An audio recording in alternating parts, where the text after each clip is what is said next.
अयोध्या में 22 जनवरी को रामलला की प्रतिमा के प्राण प्रतिष्ठा कार्यक्रम पर धर्मशाला के विधायक सुधीर शर्मा ने कहा है कि इस पर राजनीति नहीं होनी चाहिए। इस पर टीका टिप्पणी करने के बजाय जिसको जाना है वो जाए, जिसको नहीं जाना है वो चुप रहे। उन्होंने कहा है कि जिसको जाना है उस पर रोक नहीं है, चाहे कोई पार्टी जो भी निर्णय ले। उन्होंने कहा कि मुझे निमंत्रण आएगा तो मैं अवश्य जाऊंगा। मैं 22 जनवरी को अयोध्या जा रहा हूं। कांग्रेस राष्ट्रीय अध्यक्ष सोनिया गांधी और राहुल गांधी द्वारा रामलला प्राण प्रतिष्ठा कार्यक्रम के निमंत्रण को अस्वीकार करने पर सुधीर ने कहा कि इस पर हाईकमान को चिंतन मंथन करना चाहिए कि क्या सोचकर ये निर्णय लिया गया है। उन्होंने कहा कि व्यक्तिगत तौर पर किसी पर कोई रोक नहीं है। हम हिंदू हैं, हमारी आस्था भगवान राम में है और हमारे विश्वास और भक्तिवाद के साथ कोई समझौता नहीं हो सकता।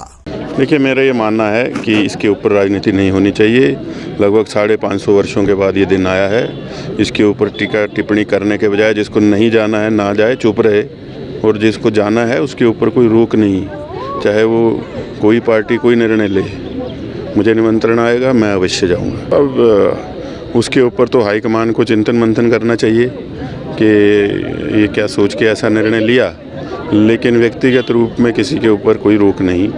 और हम लोग हिंदू हैं और हमारी आस्था भगवान राम में है, और उस आस्था के चलते उसके साथ कोई समझौता नहीं हो सकता। हमारे विश्वास के साथ, हमारे भक्ति भाव के साथ। उनमें से 3 शंकराचार्यों ने लिख करके दिया है कि हमारे जो बयान है उसको तोड़ मरोड़ के पेश किया। उनके लिखित बयान आ गया है कि उनमें से 3 जो हैं उसके हक में हैं। एक जो पुरी के शंकराचार्य हैं उनके कुछ कारण हैं कि भाई कि कुछ चीज़ें जो हैं किस प्रकार से होनी चाहिए, विरोध में कोई नहीं है।